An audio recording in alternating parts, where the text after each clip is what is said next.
Det er blevet den 18. maj 2016. Jeg vil godt lige sige, at jeg ved ikke lige, hvad det var, der skete i går. Hvad det lige var, der gjorde, at jeg altså lige kammede lidt over, og det ved jeg ikke, hvad søren det var. Men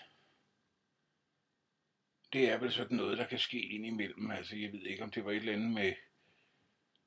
Altså, nu havde jeg jo faktisk nået noget, og syntes egentlig, det gik meget godt, så jeg ved ikke lige, hvad det var, der skete. Det var måske sådan skuffelse og irritation over det, jeg synes, jeg burde have nået i pinsen, eller det ved jeg ikke. Men ja, men altså det, der kan jo nogle gange ske et eller andet, hvor man sådan lige kommer lidt ud på overdrevet, og det kan vel ske for alle. Og ja, jeg ved ikke, hvad det var. Det ved jeg virkelig ikke. Men altså, der kan sådan nogle gange ske et eller andet, og ja, og det gør der så, og også måske uden at man helt ved, hvorfor det så lige gik sådan. Men altså, ja,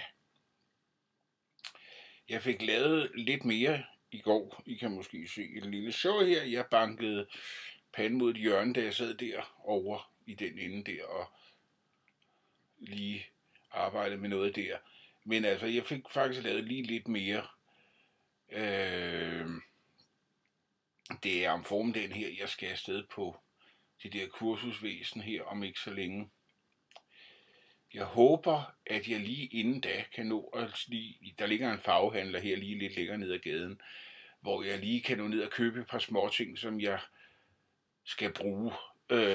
Og selvom jeg er ikke helt sikker på, hvad dagens projekt skal være.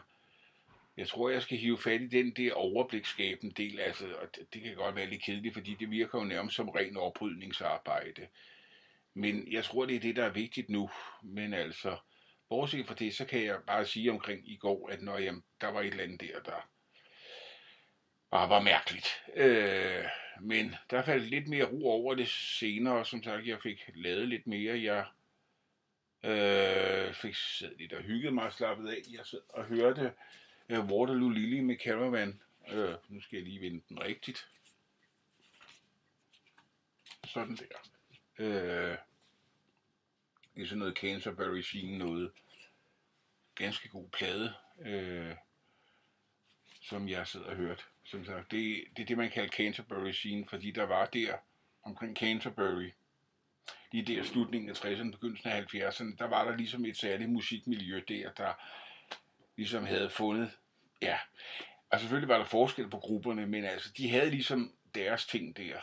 Det var også nogen som Colosseum og sådan nogle navne der, hvor man kan sige, der er lidt elementer af begyndende jazzrock, og så er der ligesom nogle efterslæb af den psykedeliske rock, men måske sådan, hvad skal man sige, med en lidt af anderledes drejning, hvor at i hvert fald Caravan her, de er sådan, hvad skal man sige, det er sådan lidt mere blødt og moderat. Det er ikke sådan særligt pågående og progressivt.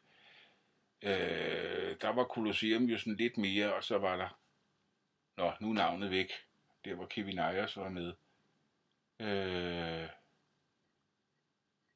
Det er helt væk.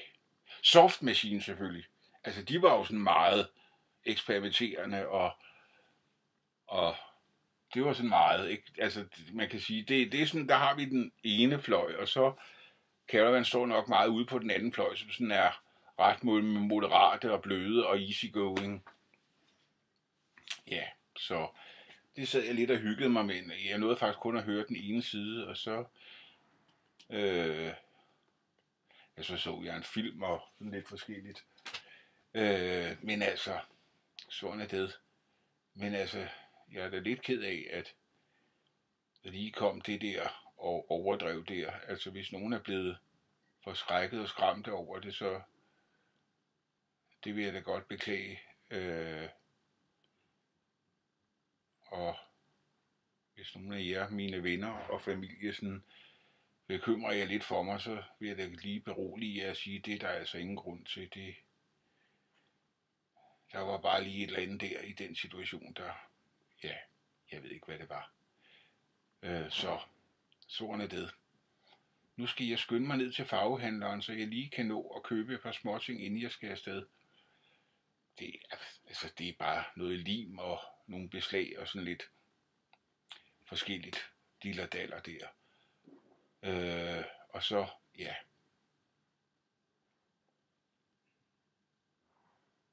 Ja, så sådan er det.